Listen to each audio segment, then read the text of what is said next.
Muito bom dia a todos. Meu nome é Sérgio Giacomello, sou professor da Secretaria Municipal de Esportes e Lazer de Campinas. Em nome da Secretaria, do senhor secretário José Abrão Júnior, do nosso diretor de esportes, Fernando Vanin, gostaria de agradecer a presença de todos. Gostaria de agradecer também a presença do professor Marcelo Bandieira, que estará hoje à frente da organização das perguntas, que devem ser realizadas exclusivamente no chat e que serão respondidas ao final dessa apresentação. Lembrando a todos que, para o melhor andamento do curso, vocês devem manter seus microfones e câmeras desligados durante toda a apresentação. Esta e as demais capacitações já realizadas encontram-se no YouTube da Secretaria Municipal de Esportes e Lazer e podem ser acessadas pelo link que será disponibilizado no chat durante a apresentação de hoje. Não esqueçam de preencher a lista de presença, que também será disponibilizada no chat durante essa apresentação. Dando continuidade ao quarto módulo do programa online de capacitação no esporte, o tema de hoje é o marketing no esporte, conceitos, aplicações e novos rumos. Para esta apresentação, gostaria de convidar o profissional de gestão e marketing esportivo, Maurício Gontijo. Bom dia, Maurício, seja muito bem-vindo. Desde já agradeço a sua presença, a sua disponibilidade em conversar com a gente no nosso programa de capacitação. Esteja à vontade para iniciar a sua apresentação. Obrigado, Serginho. Bom dia a todos. Espero que todos estejam me ouvindo bem. Primeiramente, agradecer o convite. Muito honrado de ter recebido esse convite, né, da Prefeitura, da Secretaria de Esportes. Agradecer ao Abraão, ao secretário, né, ao Serginho, ao Marcelo, todo o pessoal que viabilizou esse projeto e que eu acho que muito importante essa divisão de conhecimentos. Eu gosto de dar aula, gosto de passar o que eu tenho vivido. Vou falar um pouquinho de mim daqui a pouco, mas acho importante a gente, nesse mundo que a gente está vivendo hoje, né, a questão de pandemia, muito importante dividir conhecimento e aproveitar o que essa nova realidade nos está, oferecendo, que é esse tipo de curso à distância, né? Acho que 9 horas da manhã da segunda-feira, a gente tem bastante gente reunida aqui, então, entre as coisas boas e as coisas ruins, vamos aproveitar as coisas boas. E eu sou um pouco ainda old school, estou acostumado a dar algumas aulas olho no olho, mas vamos nos adaptar, né? Então, começando aqui, como o professor Serginho falou, deixa eu dividir com vocês a tela aqui um minutinho só, para a gente começar.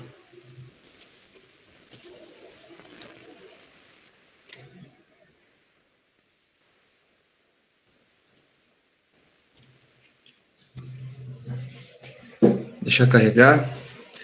Então, a ideia hoje, pessoal, é a gente trabalhar marketing no esporte, tá? Os conceitos, aplicações e novos rumos. Qual que é a ideia? Vamos falar um pouquinho mais para frente, mas a gente conceitualizar um pouquinho, reduzir alguns vieses que podem existir dentro de entendimento do esporte como negócio, que é como eu gosto de falar, e falar um pouquinho de cases, de tudo que está acontecendo por aí, tá? Deixa eu me apresentar antes, né? Acho que é importante para quem não me conhece.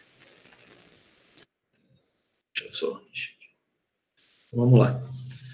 Bom, fui atleta de basquete, joguei pela IPCA há muitos anos, federação.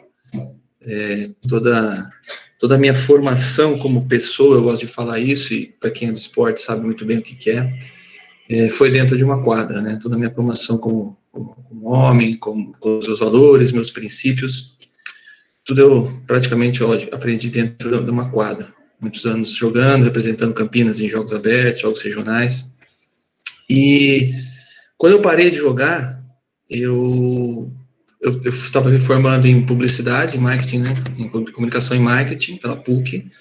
Isso foi no meados dos anos 90. Eu comecei a trabalhar com marketing, eu venho trabalhando desde então com isso.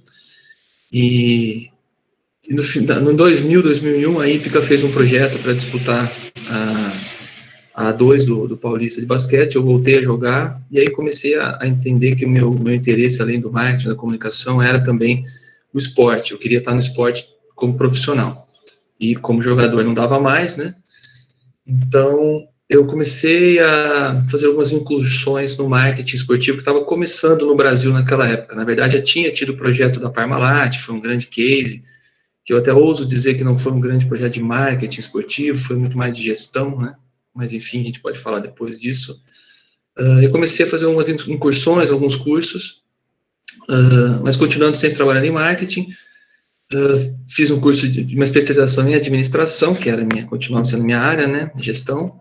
E aí, em 2009, 2010, que eu entrei de cabeça no esporte, profissionalmente falando, como minha principal função, meu principal trabalho.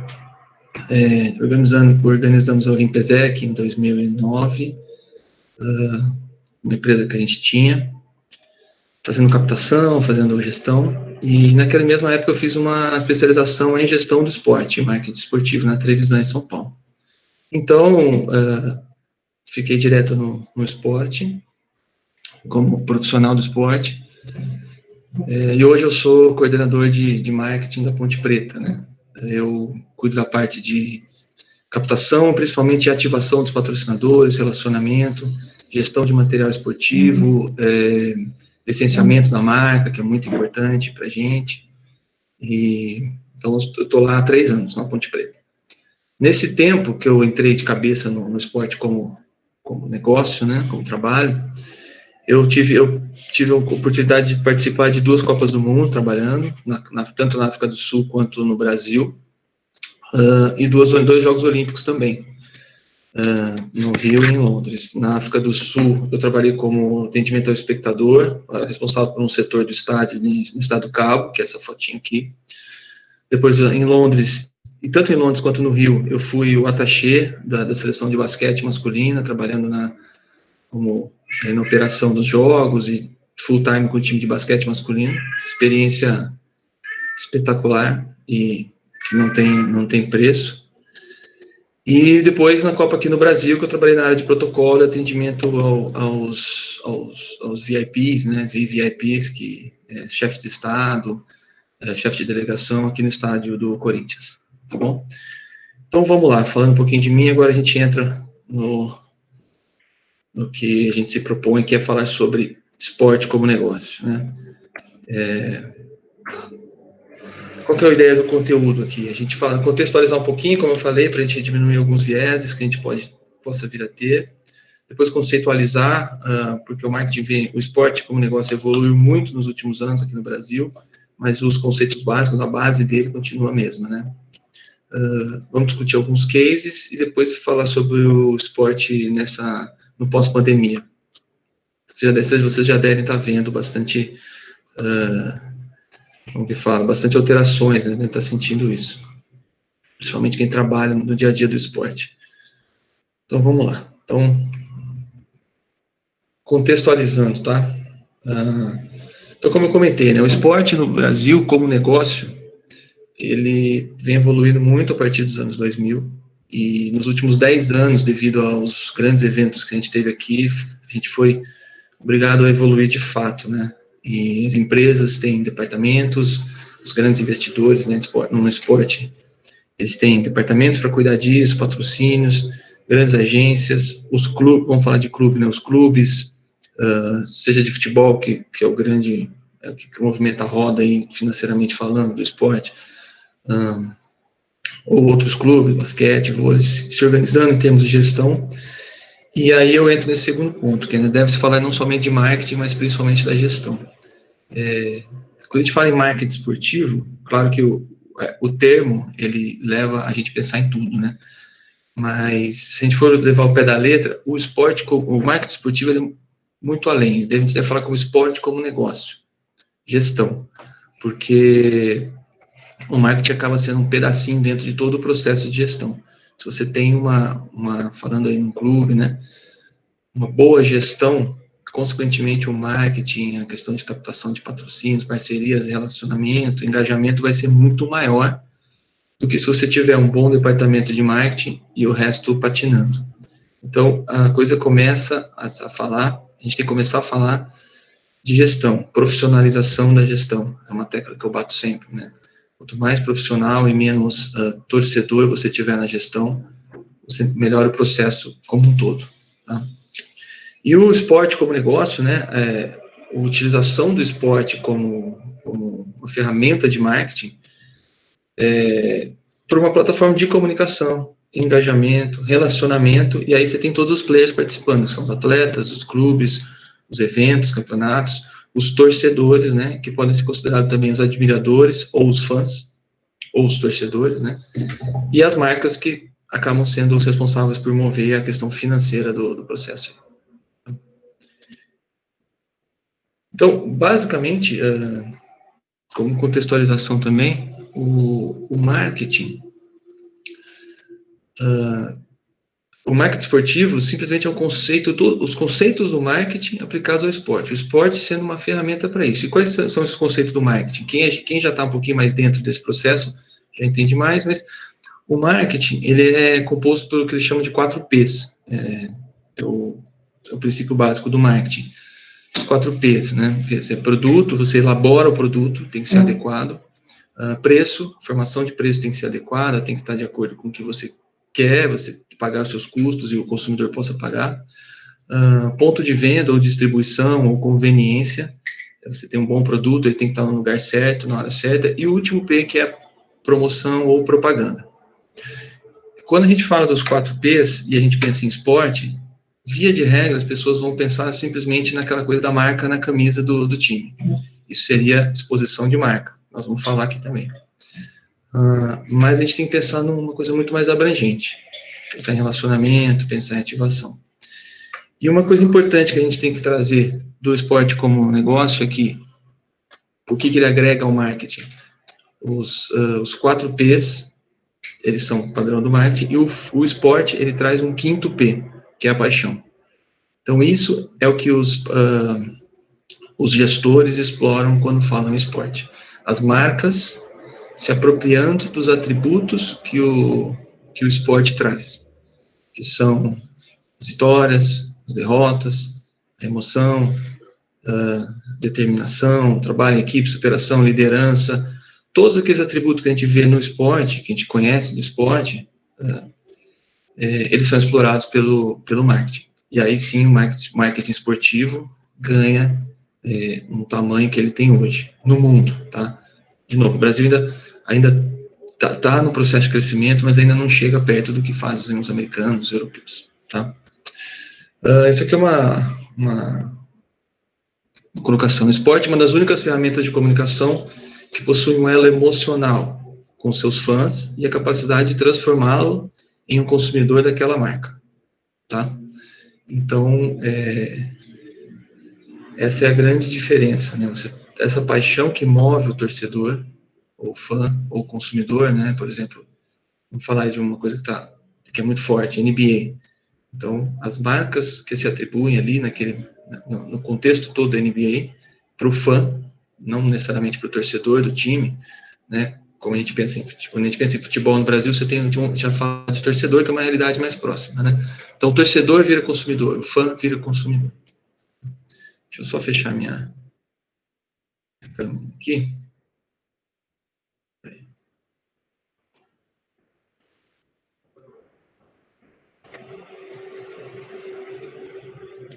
Um momentinho só, pessoal. Acho que fica melhor, né? Vamos lá, continuando.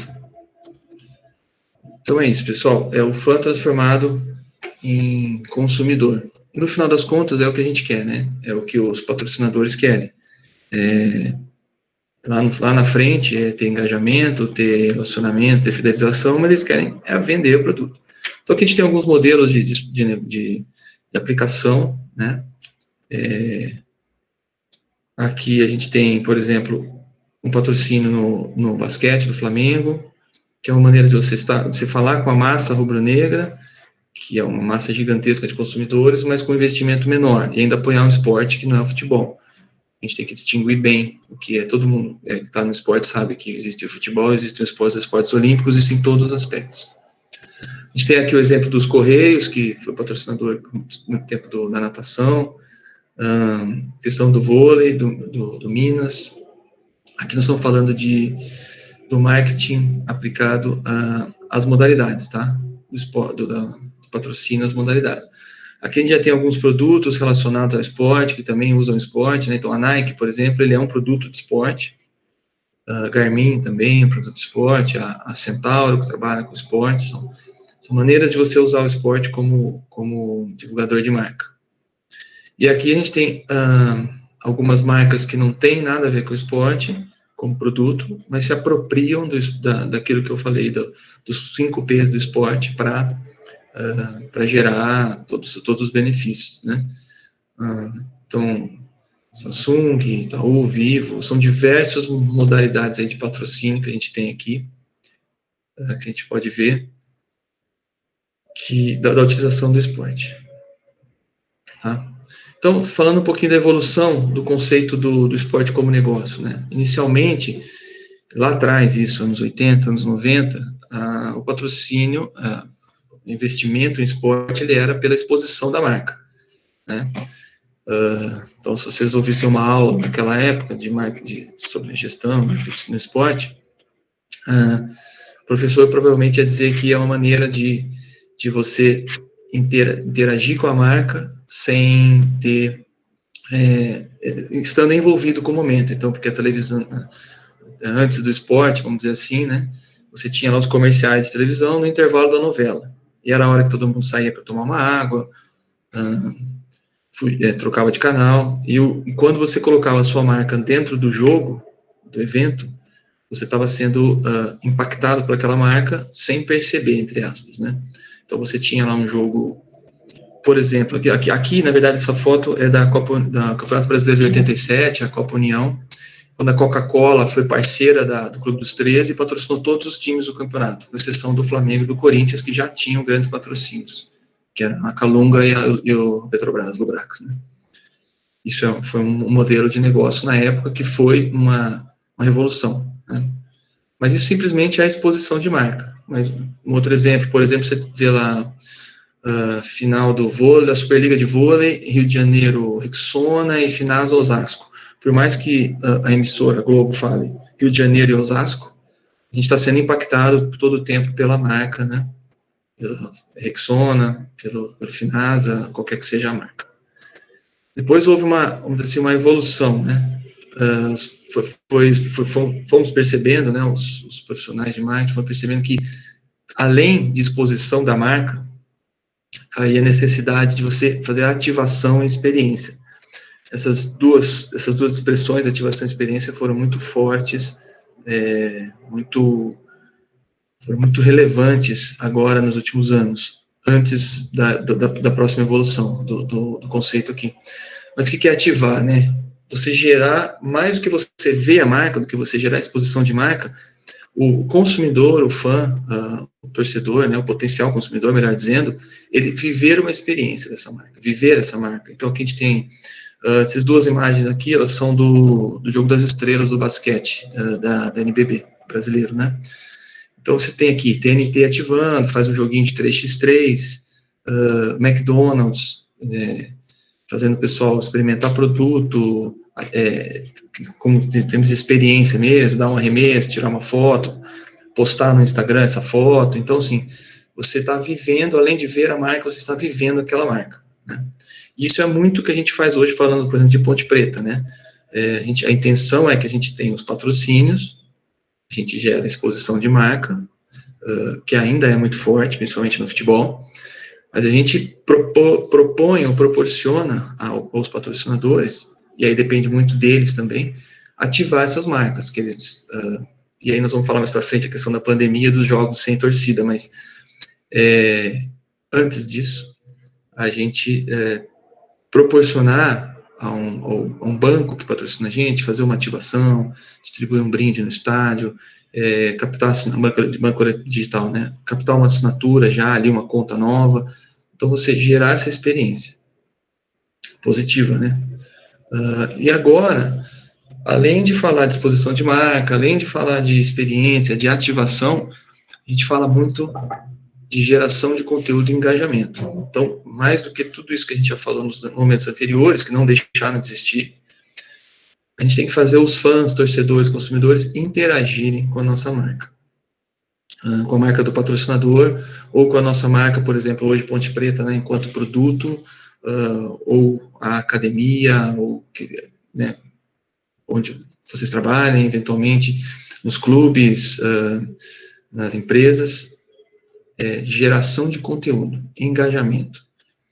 E para isso, e aí sim nós estamos falando do que a pandemia trouxe de uma evolução absurda, que foi na necessidade, né, foi na força mesmo, né, foi na dor, para quem não tinha ainda. Então, as novas mídias digitais, né, YouTube, novas, né, as mídias digitais, YouTube, Facebook, Instagram, Twitter, os streamings todos, tudo isso proporcionando as lives, TikTok, que é uma rede nova, né, uma mídia digital nova que está bombando. Então, tudo isso leva ao torcedor, ao consumidor, ele a dar um retorno, um feedback. Então, quando você coloca ele para falar com você, além de estar gerando essa interação, você está ouvindo o que ele quer, você pode responder melhor. Então, o Twitter, por exemplo, a viralização do que se coloca no Twitter é absurda, né? Então hoje, se você não tiver, enquanto patrocinador esportivo, né, falando de esporte aqui, né, dentro desse contexto de conteúdo e engajamento, a gente está atrasado, porque o conteúdo, ele gera interação, que gera engajamento e fidelização à sua marca. Né? E aí a gente entra num outro ponto que eu acho importante a destacar, que são os influenciadores digitais, os influencers, né? O esporte hoje está utilizando muito, esporte como negócio, utilizando muito esses influencers, mesmo que não sejam relacionados ao esporte, como geradores de conteúdo.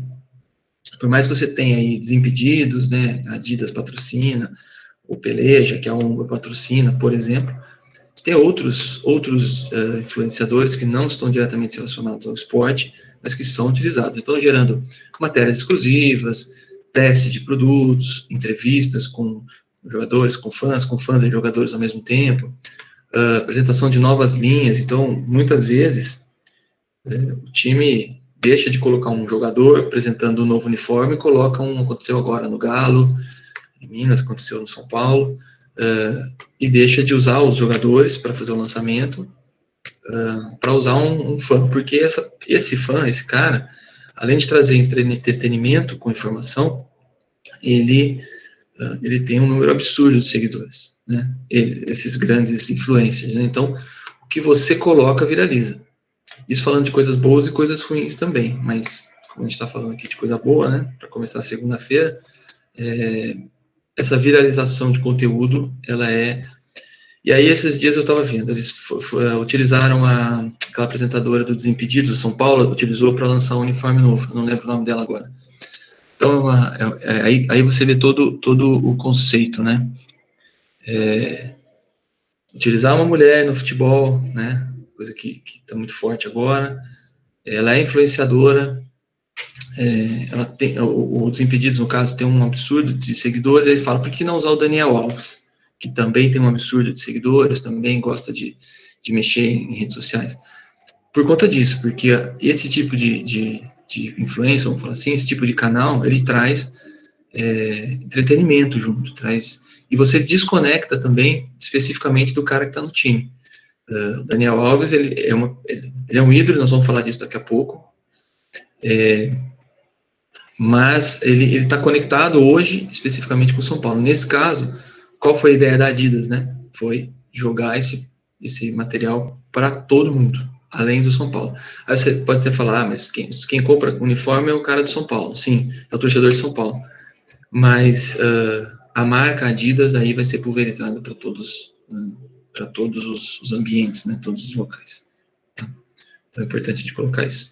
Então, contextualizando, pessoal, mais para trazer para vocês o que o esporte como negócio ele é hoje, né? Eu queria falar um pouquinho dos conceitos, né, que embasam fundamentam aí sim como a gente fazer o marketing esportivo.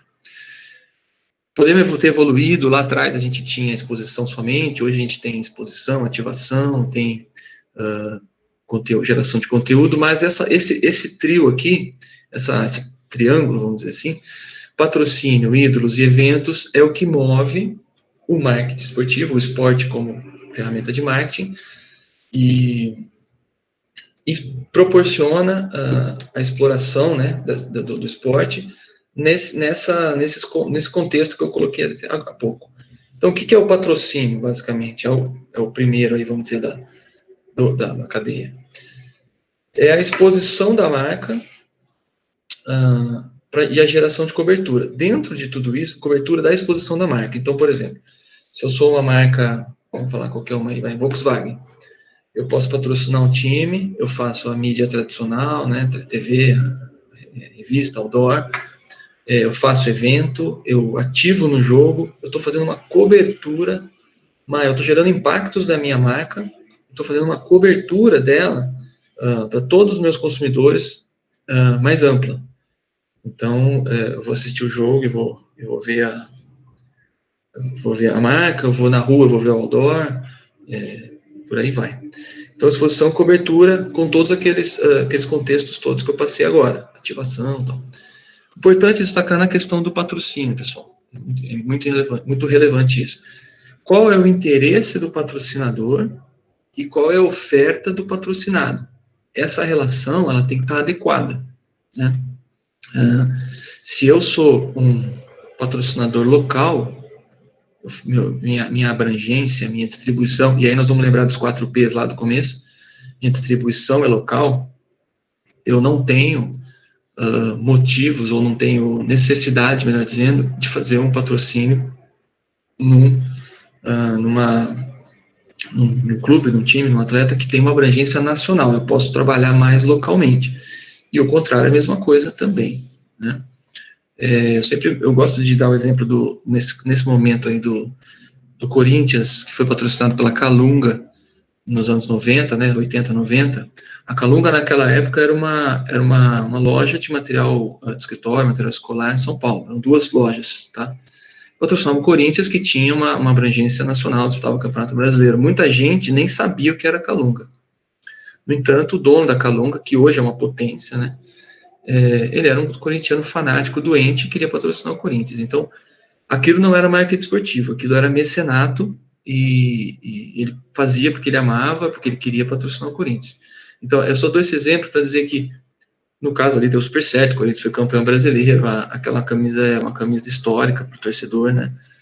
Mas o interesse do patrocinador e a oferta do patrocinado tem que ser adequada. Então, se você é o time de basquete aqui da cidade, tem uma coisa, patrocínio, né? Você pode buscar coisas maiores, mas o que você vai ofertar para ele está muito mais local. Ou no interior de São Paulo, por exemplo, né? Então, tem que ser adequado. E um dos pontos que a gente tem falado bastante, que tem crescido muito, no Brasil ainda não pegou muito, são os naming rights, né? Que é você dar nome, comprar uma cota de patrocínio que dê nome para o time, dê nome para o estádio, dê nome para o torneio.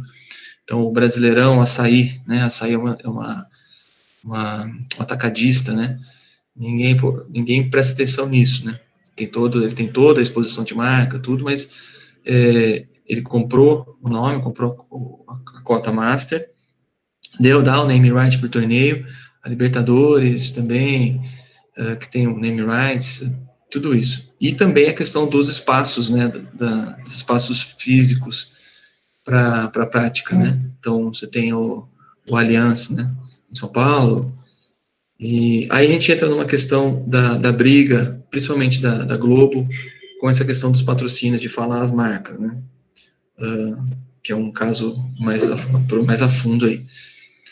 Mas então o patrocínio, né? Ele tem como eu falei lá atrás, retorno esperado de vendas, retorno de marca, de brand, de posicionamento de marca e a imagem daquilo lá. Então nós vamos falar também alguns exemplos, mas eu quero a Red Bull, ela quis se posicionar como um produto jovem.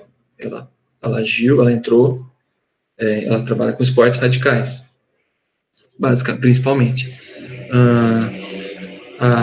Um outro case interessante, Heineken, né? Patrocina a Champions League, patrocina a Fórmula 1. Então, é a adequação ao que se pretende, né? Pulverização da marca, posicionamento, uma série de coisas, tá? Então, patrocínio, esse é o conceito básico, obviamente, do marketing esportivo, é o patrocínio. Então, a gente tem a questão de patrocínio de atletas, né? Eventos, equipes. Aqui está o Federer, né? Patrocinado pela Breitling, então vamos falar de ídolos agora. Muito importante, tá? Mas é isso, você tem os eventos onde você reúne muita gente naquele espaço e tem a TV, você tem a equipe que você traz os atributos daquela equipe, você trabalha com os torcedores, você quer um produto mais popular, você vai no time mais popular, você quer um produto mais premium, você vai no time mais premium, por aí vai. Tá? Então aqui tem uma ativação da Emirates, né, que patrocinava o Real Madrid, você vê aqui todo um conjunto de ações, né, eles utilizaram a imagem. E isso é interessante também, quando você patrocina, quando a Emirates patrocina o Real Madrid, ela traz junto todos os atletas que têm os direitos de imagem atrelados ao Real Madrid. Então, obviamente que é um investimento bem alto, mas o retorno, quando você está falando de Cristiano Ronaldo, Bale, Sérgio Ramos, né? Essa turma, Benzema e o Marcelo aqui, isso tudo vem junto. Então, eles utilizaram as imagens dos atletas nos aviões, levam os atletas para voar, faz uma série de ativações. Tá? Aí a gente entra em ídolo. E é interessante a gente sair dessa imagem aqui com esses 5 nomes fortes ali no futebol e já entra em ídolo. Que basicamente é você utilizar a imagem do atleta e atribuir, você atrelar com os produtos e as marcas patrocinadoras. Por que utilizar um ídolo, né, um atleta que é um ídolo? Porque ele é vencedor, ele é o ídolo, né, das gerações, e principalmente, ele é formador, isso indiretamente, mas diretamente, ele é formador de opinião e endossa o uso de um determinado produto. Então, quando você pega o Michael Jordan, mostra ele treinando, aí ele termina o treino e toma um Gatorade, né, no subconsciente a gente tem lá que, pô, Michael Jordan, ele faz tudo aquilo lá porque ele toma Gatorade, né. Quando a gente coloca o LeBron James usando um tênis, né, da Nike, Cristiano Ronaldo também usando a marca da Nike, é interessante, Cristiano Ronaldo, a gente vai falar agora aqui também, porque ele joga em times da Adidas e essa questão é interessante. Então é isso, basicamente é você atribuir todas as questões positivas do atleta, do grande vencedor, né? E aí quanto mais resultado ele tiver, melhor a sua marca. E obviamente você tem que estar preparado para fazer uma gestão de crise quando aquele ídolo faz alguma coisa errada. O Michael Phelps, que foi preso com droga, o Tiger Woods, que teve aquele caso das amantes dele, ele perdeu vários patrocínios. Então, você tem que saber trabalhar, a marca tem que saber trabalhar a gestão de crise também.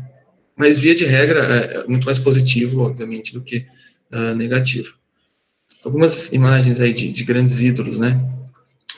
Aqui a gente tem a Sharapova, Usain Bolt, aí é muito, muito interessante aqui, que esses caras, além de ter uma performance muito boa, eles são muito midiáticos, né? Então, tem a questão da beleza física, do que se expõe. A Sharapova até teve um problema, né, de questão do doping, mas conseguiu passar por isso. O Bolt, quando ele faz aquele movimento dele, que gerou uma marca. Air Jordan, que hoje já você nem coloca, a gente já sabe que é Michael Jordan. E aqui nessa slide também tem 2 atletas que eu queria falar, que são interessantes.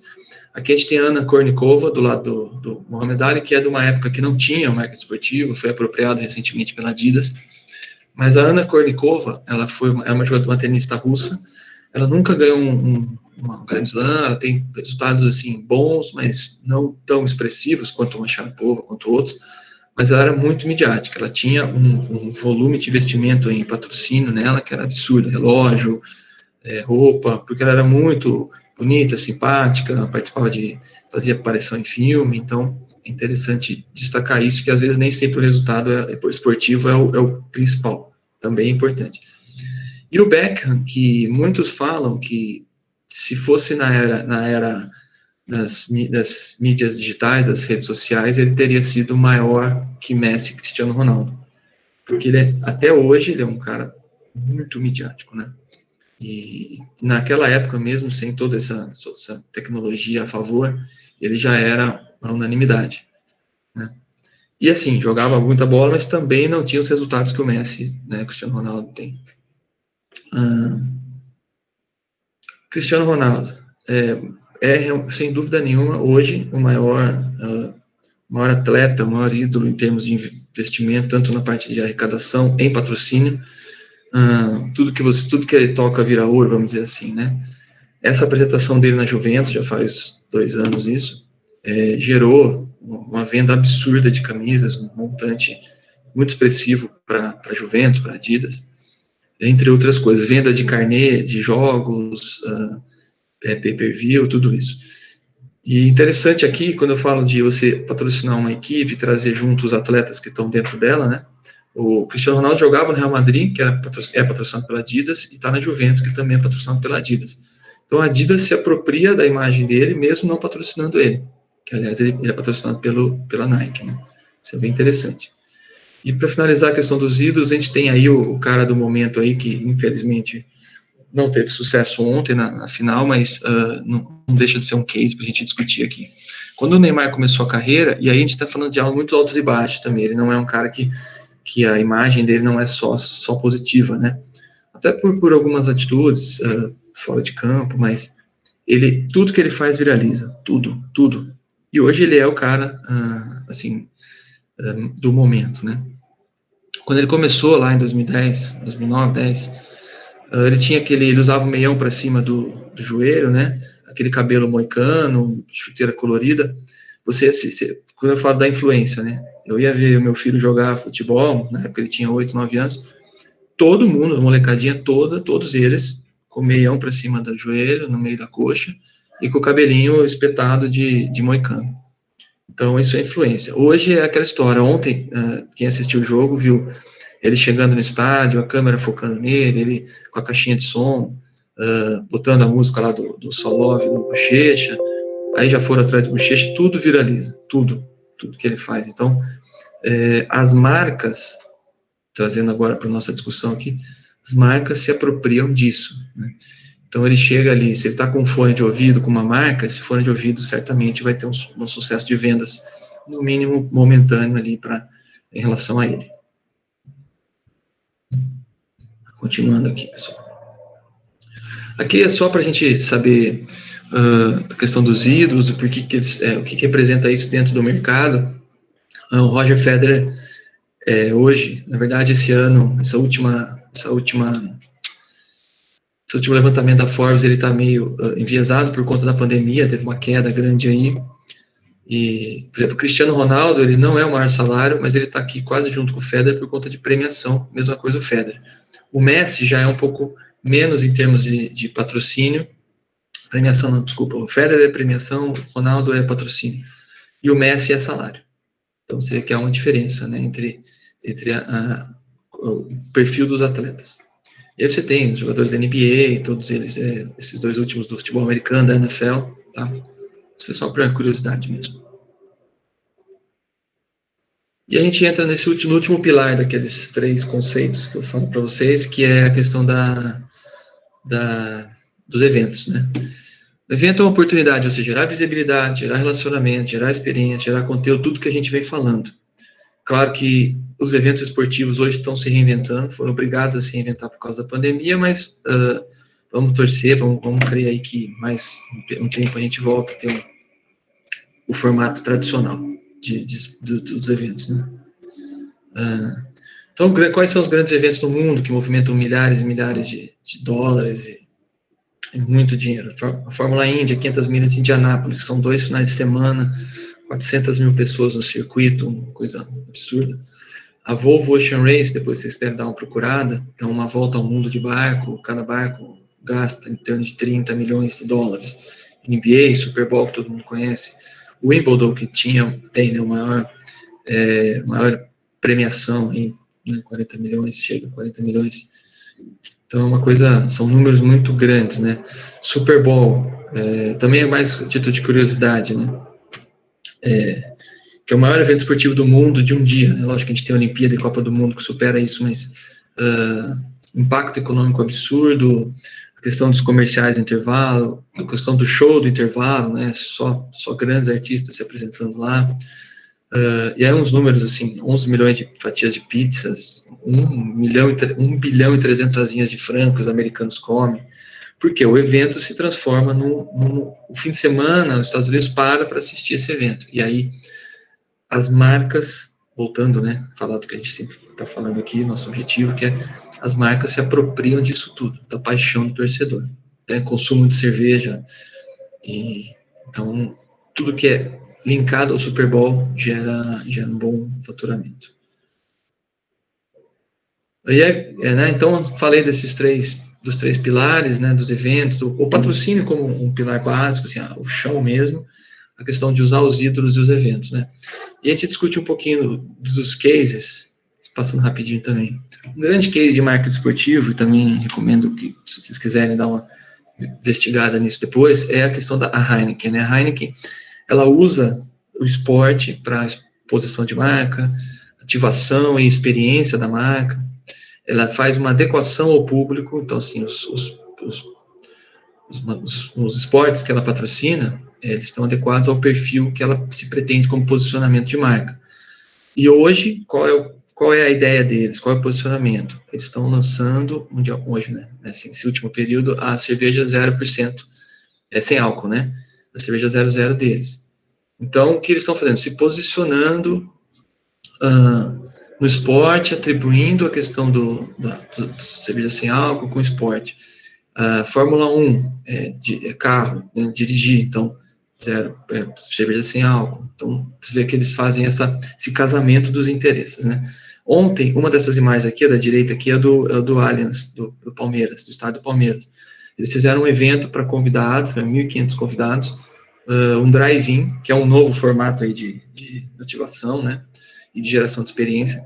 Um drive-in dentro do estádio, com narração especial, a presença de jogadores brasileiros que já disputaram foram campeões da Champions, e transmitiram o jogo. Então, a união de um evento que, né, por causa até do Neymar, por conta da presença do Neymar, o Brasil ficou muito interessado. Eles são os patrocinadores master da Champions, e então fizeram uma união de várias coisas, e até aproveitando o momento aí de fazer uma nova ativação, que é o drive-in aí dentro dos estádios, né. Essa outra cadeirinha aqui foi uma promoção que a Heineken fez também com a Liga de Futebol nos Estados Unidos, a MLS, que eles são patrocinadores também. Eles geraram a oportunidade, foi um concurso para o torcedor ganhar uma cadeira, uma réplica de uma cadeira do time que ele torce, do estádio do time que ele torce, mais um kit completo aí de cerveja, 0 álcool, e mais um monte de snacks para poder assistir o jogo do time dele na televisão, já que ele não poderia ir para o estádio. Isso é engajamento, isso é falar com o seu torcedor, tá? E a Heineken é o grande case aí do marketing esportivo. Aí, trazendo aqui para o nosso Brasil, né, a NBA House, né, foi a NBA nas finais dos últimos anos, eles trouxeram para o Brasil esse modelo de casa, né, a gente pode ter experiência com a modalidade, interatividade com ídolos, os influenciadores que a gente falou, presentes lá, shows, né, atrações, ativação, e principalmente ativação das marcas patrocinadoras. E transmissão dos jogos, obviamente, dos jogos. Isso, hoje, é um conceito que vai ser, como os torcedores não podem mais ir ao estádio, estão dando jeito de trazer, logicamente que não pode fazer essa aglomeração, né, falando no termo, todo mundo fala aglomeração, mas trazendo a oportunidade do evento, do espetáculo, para dentro, para próximo do consumidor, tá? E hoje fazem muito isso com lives, né? Eles fazem exatamente isso e colocam o consumidor lá dentro através de live, ou mandando os brindes para casa do cara, né? Então a Heineken mandou, por exemplo, cerveja também para torcedores, poderem assistir o jogo em casa e por aí vai. McDonald's. McDonald's patrocina, aqui nesse caso específico que eu queria falar, Copa do Mundo e o Jogo das Estrelas, né?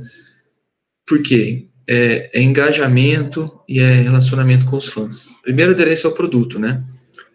Você vende e gera venda, você vende produtos nesses locais. Copa do Mundo, Olimpíadas, que acabou, a McDonald's recentemente cancelou o contrato deles não renovou o contrato deles com o Comitê Olímpico Internacional, Mas você tinha no Parque Olímpico, McDonald's, você tinha na Vila Olímpica, McDonald's. Aqui na Copa do Mundo, o que eles fizeram? Interagiram com os torcedores pediram lanche e eles fizeram. Aqui no Jogo das Estrelas, isso é muito comum nos Estados Unidos, se algum time alcançasse 100 pontos, todo mundo que está no estádio ia ganhar um voucher para um Big Mac. Isso é engajamento, isso é ativação, tá, pessoal? Red Bull, como eu falei lá atrás, fidelização do público jovem, né? Era o que eles queriam, um produto para o público jovem. Então, começaram patrocinando esportes radicais, uma marca descolada, né? Uma marca moderna. Hoje eles são responsáveis por muitos dos eventos, criaram modalidades adequadas à exposição do seu produto. O futebol é uma maneira de ter exposição de marca também, mas com o público, né? Mais geral, mas a questão que eles trabalham muito forte no marketing esportivo é nos esportes radicais. E muita gente fala que a Red Bull, hoje, ela ganha muito mais. O grande case da Red Bull é que ela é um produto só, né?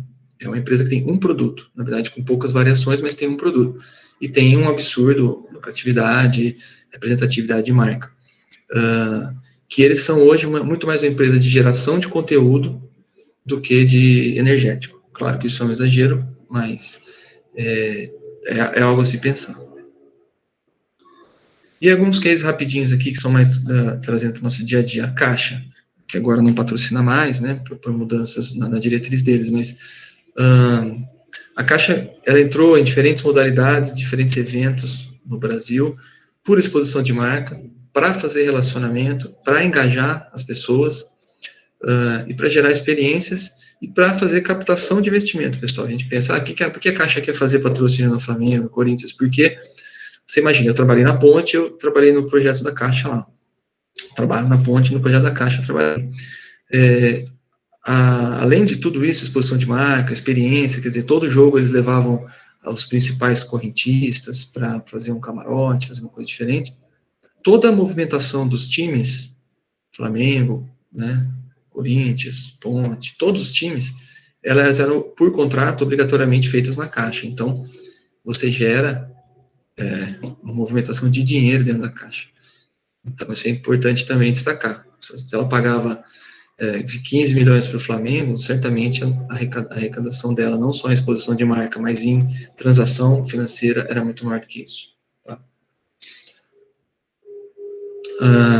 E um case que eu acho interessante colocar rapidamente aqui é o da LG. A LG, em 2004, 2005, talvez um pouco antes, ela veio para o Brasil e ela tinha que se estabelecer. Nesse momento, coincidentemente ou não, o Corinthians, o Santos e o Palmeiras eram patrocinados por empresas de celular.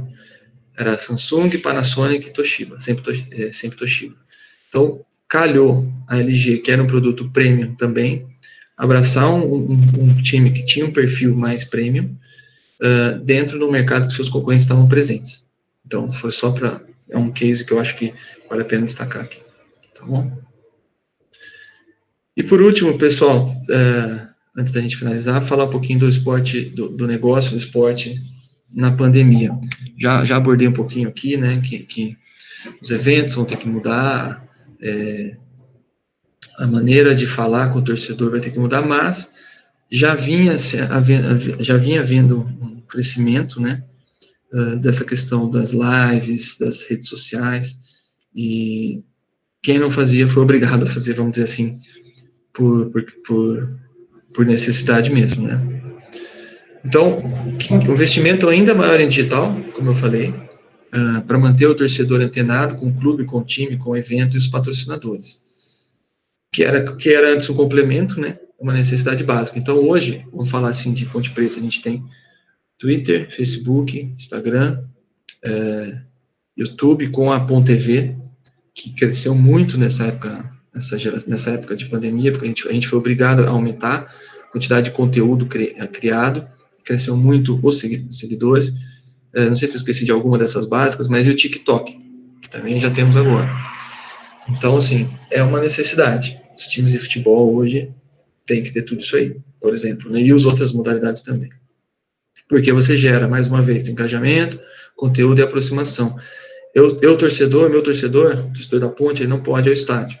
Qual que é a maneira dele se aproximar dos ídolos dele? São as lives, né? Então a gente fez muita live nessa chegada, por exemplo, de novos jogadores durante esse período de parada. A Ponte, sei lá, contratou 8, 9 jogadores.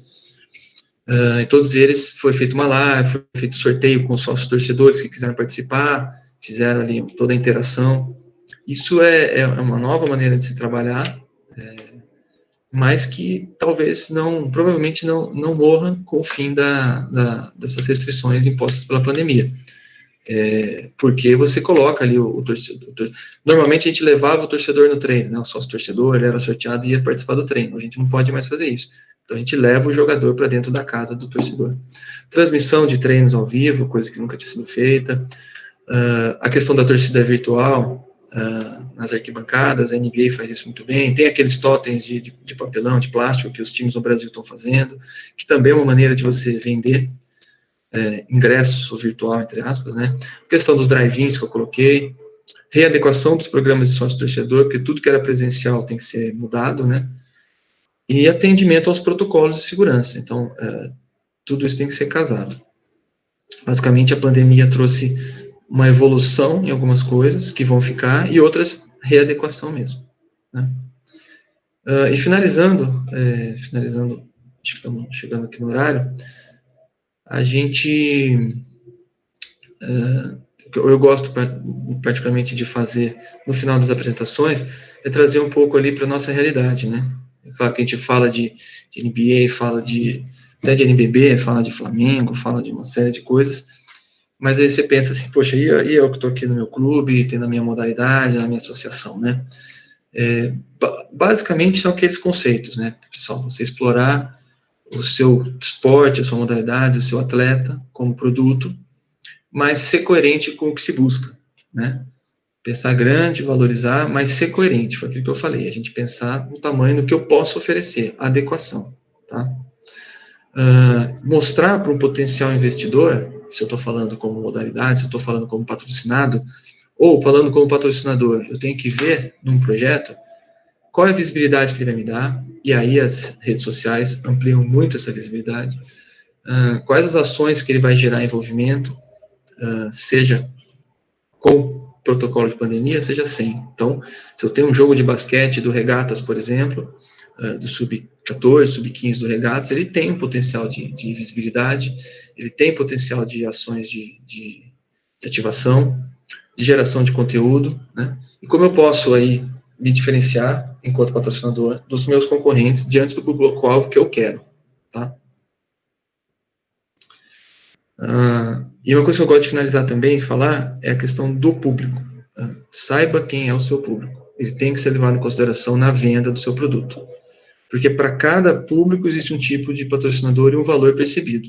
Então, se eu vou falar com o público infantil, público adolescente, adulto, premium, classe A, classe B, classe C, conheça quem é o seu público. Tá? Você pode falar, mas é muito pequeno.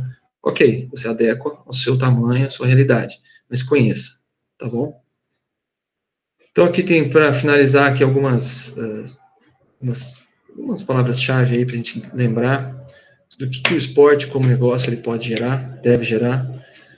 Posicionamento de marca, divulgação de marca, fidelização de clientes, mídia espontânea, né, que seria a exposição da marca, que eu falei que a exposição da marca é muito lá atrás, mas continua muito importante, o engajamento do torcedor ou fã, fixação da marca, relacionamento, a experiência, que eu acho que é fundamental, que é o que mais a gente pode promover. E também uma coisa que eu não acabei não citando, pelo tempo mais curto aí, foi a questão do trabalho social. O esporte, ele é muito importante na questão do engajamento, né? Hoje, o grande foco aí dos clubes, das empresas patrocinando clubes é fazer esse trabalho de conscientização em relação ao coronavírus, às ações sociais, isso é muito importante, tá? Deixar para vocês aqui alguma sugestão de filmes.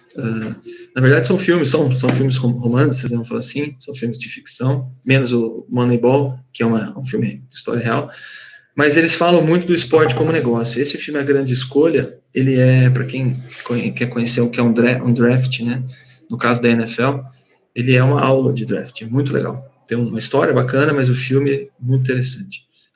Explica direitinho. O Moneyball é uma história real de um cara que mudou o conceito de jogo, aí de gestão mesmo. Jerry Maguire já é mais romance, mas é um filme que o cara ele é um sócio, ele trabalha como agente de atletas, perdão. E aqui Um Domingo Qualquer é um filme muito bom também, que fala de bastidores de esporte profissional. Aí também romanceado, mas bem interessante. Também deixar aqui para vocês alguns livros interessantes que eu me baseei aqui para apresentação, que eu costumo usar no dia a dia aí. Tem livros de cases, né, a história da Nike, a história da Gatorade, e livros de esporte como negócio mesmo, um pouquinho mais teóricos. Tá bom? Espero que tenha sido válido. Esporte como negócio, né, ele é muito, muito vasto, muito, muito amplo, pode ser explorado de diversas formas. Eu sou, obviamente, né, um entusiasta, não só por trabalhar com isso, mas porque eu entendo, né, a relevância do esporte como formador de pessoas e do esporte como gerador de negócios. E casar essas duas coisas, eu acho que são muito, que é uma coisa muito, muito válida, muito promissora, vamos dizer assim, tá bom? Agradeço, deixo aqui o meu e-mail à disposição, caso vocês tenham alguma pergunta, alguma coisa, tá bom? E volto para você, né, Serginho? Isso, Maurício. Muito obrigado aí, foi muito produtivo, muito interessante para a gente aí que é do esporte começar a visualizar outras formas para a gente pensar o esporte, né, e o esporte como negócio. Eu vou passar para o Marcelo,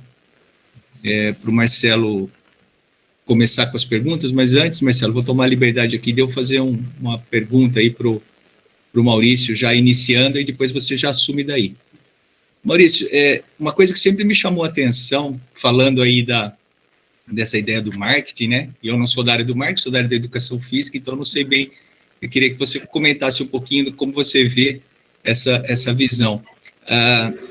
Eu vou na Decathlon e me chama a atenção o modelo da Decathlon. A Decathlon é uma loja que ela deixa o cliente à vontade, e ele permite que você experimente as coisas. E ela tem uma coisa que eu acho bastante interessante, porque ela pega desde a criança até o adulto. Então, ela tem uma linha de produtos voltado para esse público infantil. Então, eu brinco que a minha filha aprendeu a andar de patins dentro da Decathlon, porque eu falava que eu era Decathlon, ela queria ir junto. E ela chegava lá, pegava, experimentava, brincava, se divertia, e eu vejo isso muito forte. Como que é isso dentro do marketing? Se eu comentasse um pouquinho, onde que ele se enquadra, essa visão, essa ideia da Decathlon? Então, na verdade, até aproveitando, quando meus filhos eram pequenos, eu levava eles para passear na Decathlon também, justamente por isso. Na verdade, é um conceito até que está mais amplo do que marketing esportivo. Na verdade, a Decathlon é uma empresa que trabalha com esporte, com produtos esportivos, mas isso é um conceito do marketing. O que é?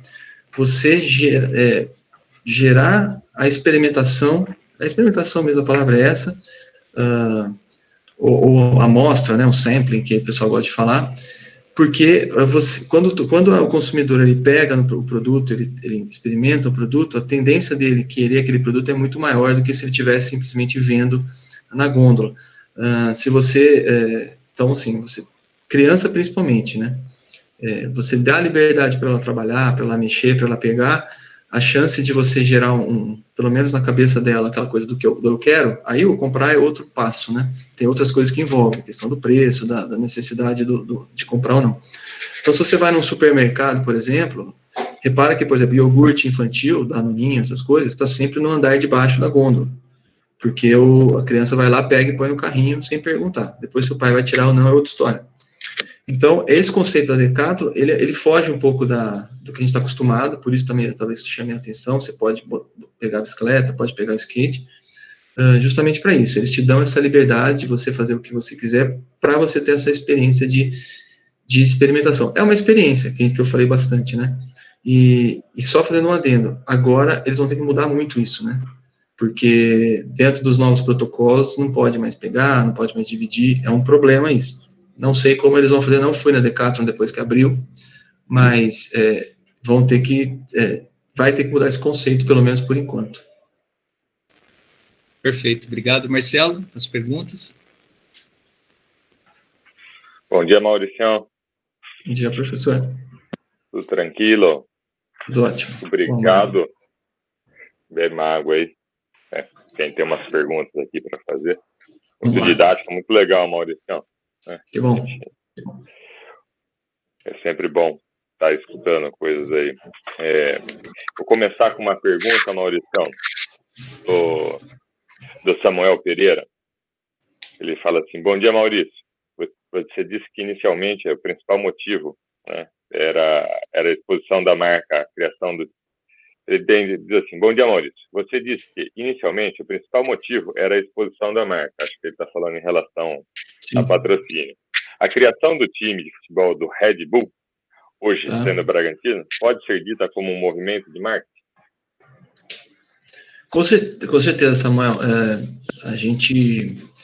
O Red Bull, ele é um case muito, muito amplo. O futebol, ele entrou no Red Bull por alguns motivos, né? Além da questão da exposição da marca, só respondendo diretamente a sua pergunta, é muito mais do que marketing, questão de, é um processo de gestão como um todo.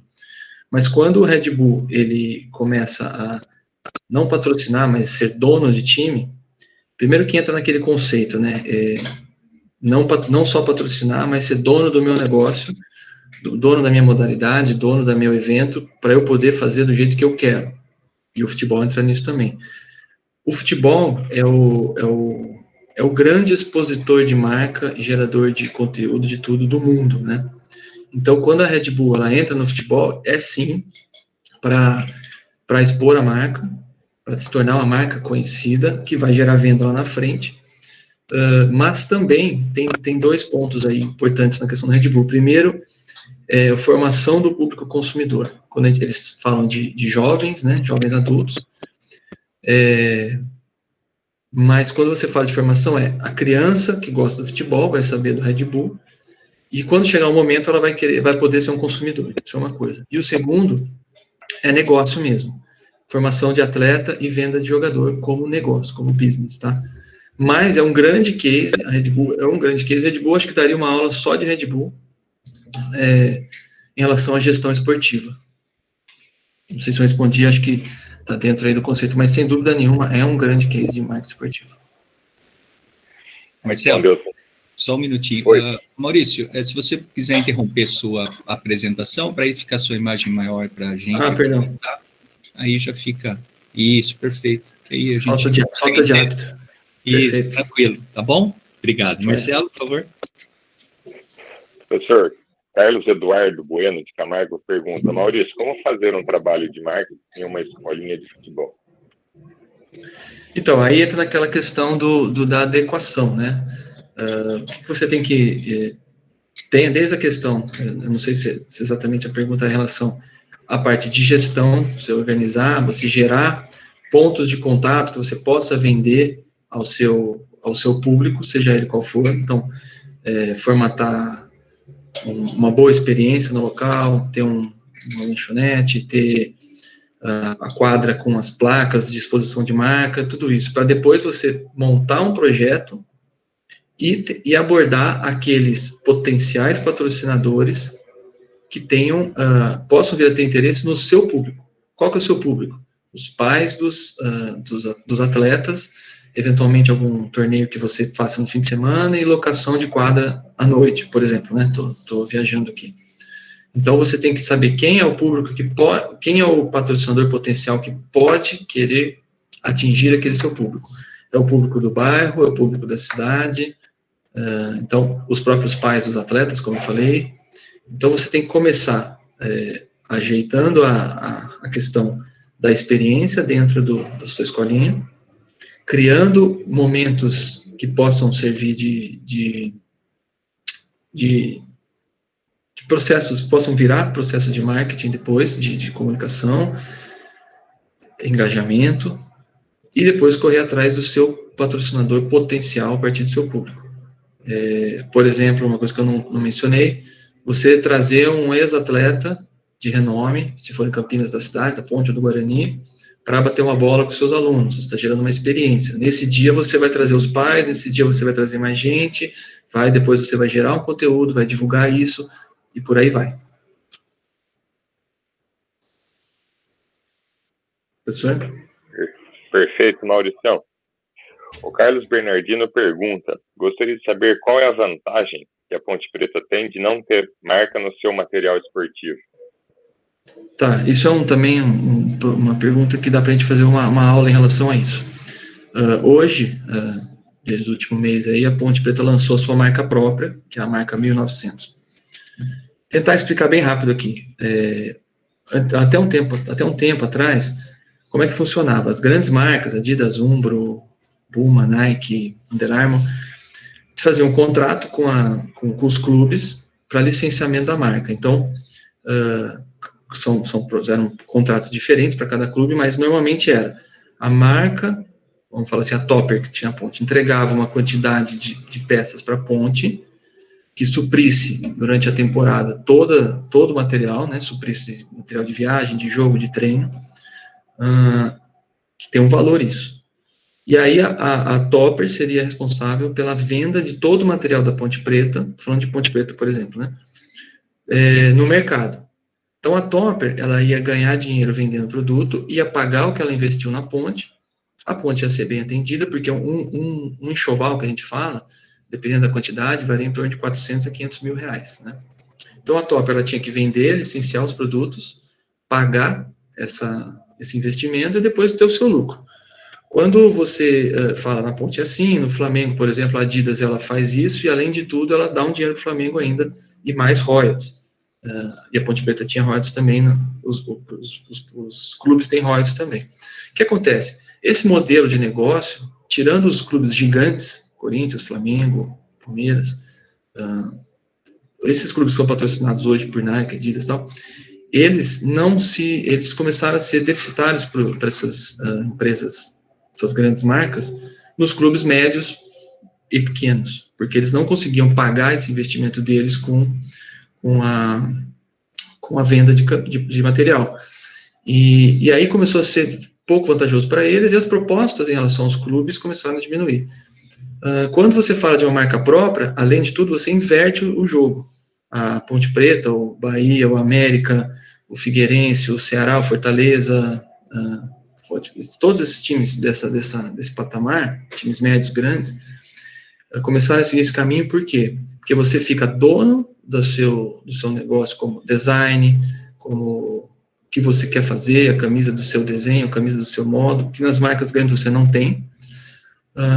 E você também começa a gerenciar a distribuição disso, quantidade de produto, e você ganha royalties. Todo material que é vendido, você tem royalties em cima disso. Então, é um investimento, é uma melhoria para um clube como a Ponte Preta em termos de produto, que a gente tem um produto tão bom quanto das principais marcas, porque são as mesmas fábricas que fazem. Você consegue controlar a questão de design, de distribuição, de mix, e você tem potencialmente uma lucratividade maior. Claro que isso varia também a quantidade de venda, modelo de negócio, mas é isso que leva um clube a ter a sua marca própria, que é o caminho que está sendo adotado agora. Legal, Maurição. A Marli Blumer, que está sempre com a gente, ela pergunta aqui: o que é mídia espontânea? Mídia espontânea é quando você, Marli, vou dar um exemplo que fica mais fácil de entender. É a exposição da marca dentro de um veículo de mídia que você teria que comprar espaço, mas que você vai aparecer sem pagar. Por exemplo, ficar mais fácil. A Philco patrocina a Doormaster da Ponte, tá? Então a Philco está na camisa da Ponte. Quando a Philco quer fazer um anúncio no jornal, no Correio Popular, por exemplo, ela tem que pagar para página, meia página, que seja. Então ela vai pagar, vamos dar um exemplo, 20 mil reais para meia página. Quando ela não precisa pagar, porque quando aparece a foto do jogo da Ponte e tem lá um espaço a Philco, ela está aparecendo espontaneamente naquele veículo. E aí pode ser na Globo. Então, você, em vez de fazer um comercial na Globo, de 30 segundos, que vai custar, vamos fazer uma conta fácil, 30 segundos vai custar 30 mil, você coloca lá a marca no jogo, vai aparecer por 15 segundos, você já teve um ganho ali de 15 mil em exposição de marca. Isso é uma matemática que se fazia, que se faz até, no marketing, na questão de venda de patrocínio. Quanto que você investiu no time e quanto que o time gerou para você de mídia espontânea. Deu para entender? Perfeitamente, Maurício. Tem muita gente aqui parabenizando, né? Legal. E uma das pessoas até que está parabenizando, ela está fazendo a pergunta, você conhece, né? Vocês já trabalharam indiretamente juntos, é o Renan Vinícius Gisele. Fala, Maurício, primeiramente, parabéns, ótima apresentação, uma capacitação show e dinâmica. Já trabalhamos juntos indiretamente, fui atleta e diretor da Ponte Preta Gorilas Futebol Americano. A pergunta é, hoje, qual seria o segmento, marca, mais buscado por um clube como Ponte Preta ou a mais buscada pelos grandes clubes? O segmento... Fala, Renan, tudo bem? Segmento, você diz, de patrocínio? Se eu entendi bem a pergunta, acho que, na verdade, a gente acaba buscando... Não existe um segmento específico, né? É muito mais o patrocinador adequado ao clube, né? A Ponte Preta, no caso. Então, por exemplo, hoje a gente está com a Filco, a gente tem patrocínio de um banco digital, Casa de Aposta. Banco digital e Casa de Apostas são as grandes vedetes aí do momento, porque são produtos, né? São segmentos de mercado que estão crescendo muito no Brasil. Então, eles estão explorando o futebol, tudo que o esporte e o futebol, como uma das modalidades, pode oferecer. Mas não tem, assim, uma coisa específica, né? Eu poderia dizer, tentando aprofundar um pouquinho mais essa resposta, no caso da Ponte Preta, que quanto mais adequação tiver às nossas necessidades enquanto clube, é interessante. Então, por exemplo, a Poti, que era o nosso patrocinador de bebidas, então ela fornecia água, fornecia refrigerante, energético, como chama? Gatorade, né? Que não é energético, água de coco, tudo que além do investimento, ela nos fornecia as nossas necessidades. Então, isso é interessante para a gente. Mas, de maneira geral, pagando bem, a gente está fazendo. Pagando, né, Maurício? Pagando. Maurício, eu vou já encaminhando aqui, né, quem está adiantando aí, já deu 1h15.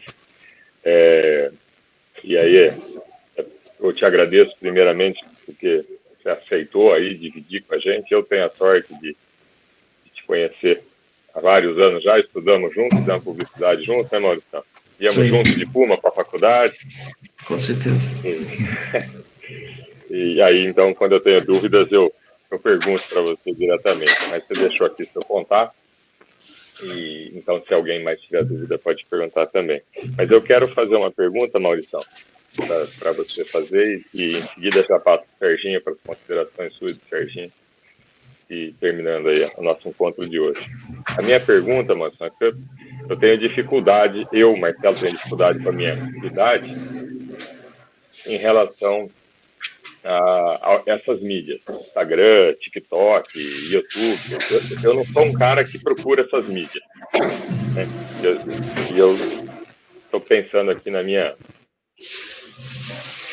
de uma forma geral, quer dizer, nessas novas mídias, como que a gente faz para atingir esse público consumidor, entendeu? Para me atingir. O que não consome essas mídias, certo? Isso, como é que a gente faz para gerar conteúdos, principalmente para essa geração mais velha, vamos dizer assim. Obrigado. É um pouco mais complexo, né? Na verdade, eu acabei não falando durante a apresentação, mas assim, quando eu falo em adequação ao público, então eu continuo, a Ponte Preta no caso, né? Continua fazendo anúncio em jornal, quando precisa, e nós temos uma parceria com, por exemplo, a Rádio Bandeirantes para poder divulgar nossas ações na rádio, para atingir um público que consome as mídias tradicionais, não consome as novas mídias. Isso eu tenho que estar adequado, porque eu tenho que saber que o meu torcedor mais velho, ele talvez não tenha Instagram, talvez não siga uma Ponto TV, mas eu tenho que gerar conteúdo. Esses canais que a gente fala, das redes, as mídias digitais, eles são os grandes canais para geração de conteúdo, porque você tem a interação. Quando eu falo com rádio, eu falo em jornal, eu não tenho como ter o feedback imediato do torcedor. Então, o que eu tento fazer? A gente tem que tentar fazer, tentar jogar esse pessoal, esse tipo de consumidor para as mídias digitais. Quando ele não vai, quando ele não tem esse approach, né, com essas outras mídias, a gente acaba realmente perdendo um pouquinho essa interação com ele, porque a própria mídia, o próprio meio não permite esse vai e vem, né? Mas é basicamente isso. A gente tem que manter o contato com consumidores como você, através dos meios tradicionais. Eu não posso simplesmente abandonar, por mais que seja barato fazer Instagram, eu tenho que manter os meios tradicionais, se eu quiser falar com o público mais velho, a não ser que eu vire e fale assim, não, vou abandonar os mais velhos, vou falar só com jovens e novos adultos. Aí né, esses caras, essa turma nem sabe o que é jornal, o que é rádio. Então é muito você saber com quem você quer falar, né? E não tem jeito. O público mais velho é mídia tradicional. Maurição, eu não sou tão velho assim, mas... Você se usou como exemplo, mas você deveria, a sua geração já deveria estar com o Instagram ainda, pelo menos Facebook, pelo menos Orkut. Facebook, Orkut. Maurício, eu vou fazer a última pergunta aqui e já vou passar para o Serginho para as considerações. O Robson Mian, né, parabéns pela ótima palestra, e ele fala, como estabelecer um valor para patrocínio? Como saber sobre o valor a ser cobrado? Que parâmetros, se houver, para levarmos em consideração? E aí, Serginho, com você depois. Obrigado, Maurício. Valeu, Marcelinho. Isso não é tão simples, tá, Robson? Porque mesmo nos grandes potências aí, você tem que ter uma adequação, né? Não existe um valor específico. Falar, para patrocínio da minha escolinha é 1.000, é 10.000, é 100.000. Claro que tem sempre o bom senso, e você tem que ter duas coisas a levar em consideração: o potencial do seu prospect, né, do seu potencial parceiro, daquele que você quer captar, e a sua necessidade também. Então, por exemplo, você tem aí uma necessidade de gestão, que, para falar um número qualquer, tá? É R$1.000. Você pode vender um patrocínio de 1.000, você pode vender 2 de 500, você pode vender 10 de 100. Ou você pode fazer uma cota master de 800 ou 600 e pequenas cotas de 200. E aí você oferece para aquele patrocinador, potencial patrocinador, menos e mais conforme o investimento dele. Em relação ao valor específico, é muito complicado a gente definir, assim, até sem tem que fazer uma breve análise do que é, quanto que a gente pode captar, olhar, como você mesmo falou, olhar o que os outros do perfil do seu negócio estão fazendo. Então, se eu sou um time de basquete adulto, que joga o NBB, por exemplo, eu tenho que avaliar que os outros times do NBB estão fazendo, mas levar em consideração a minha realidade. Se eu sou o time de Bauru, eu tenho um potencial diferente do time do Flamengo, que é diferente do time do Minas. Então, basicamente é isso. Assim, eu não consigo te dar uma resposta exata em relação a isso, mas ela gira em torno do seu mercado, qual é a realidade dele, tentando ser o mais acurado possível, tá bom? Ok, Maurício, obrigado.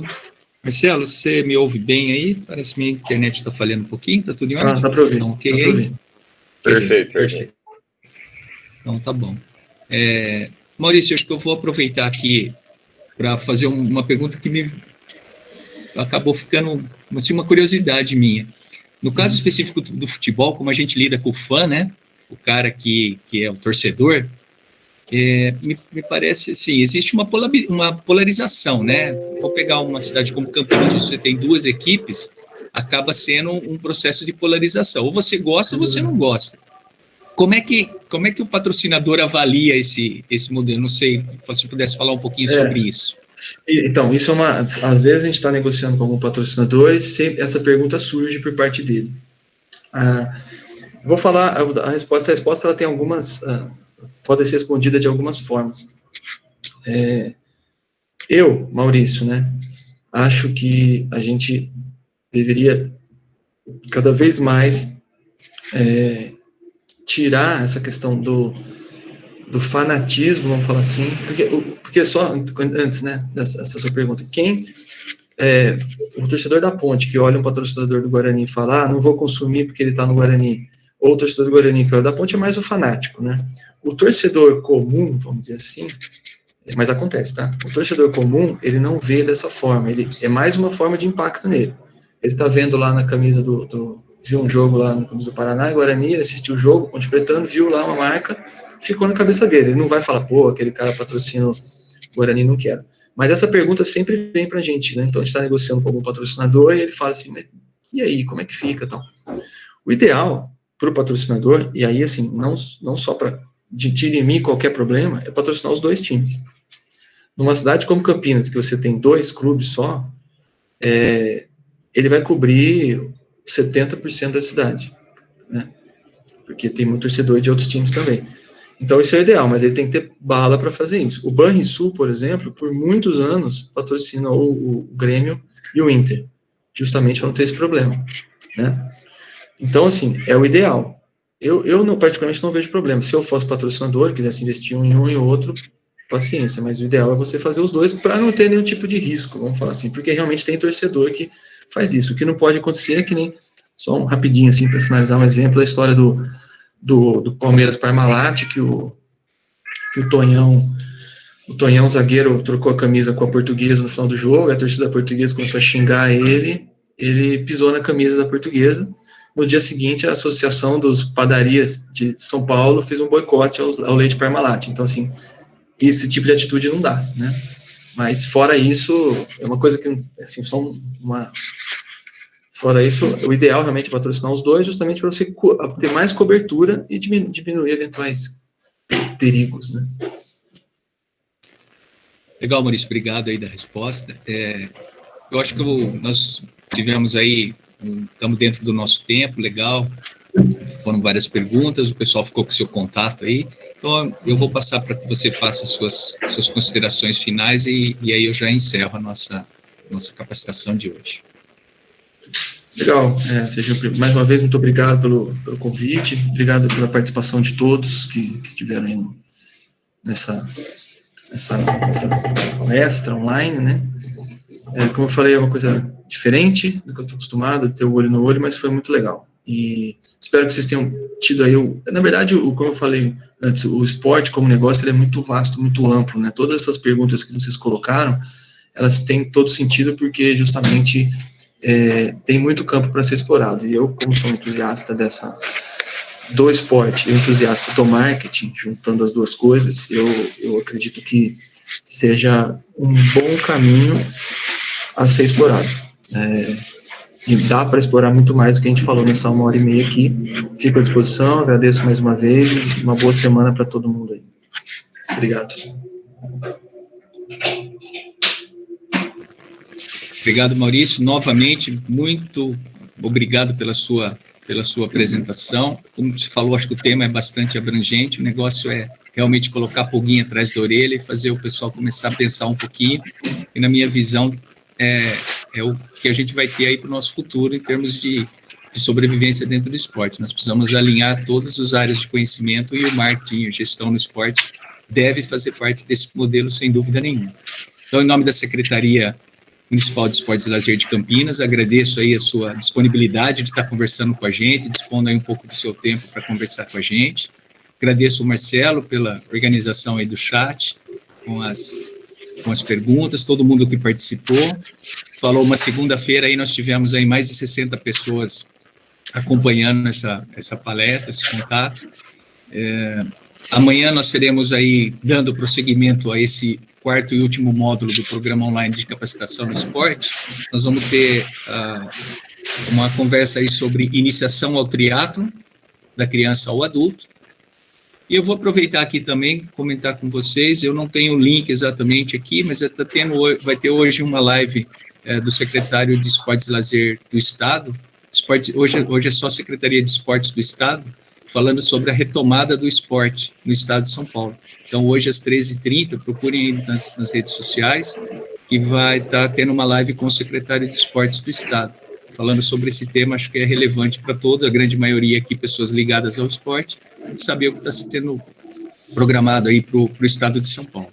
Legal? Então, muito obrigado novamente a todos que participaram e até amanhã com o nosso próximo curso, vai ser às 14 horas, o tema do triatlo.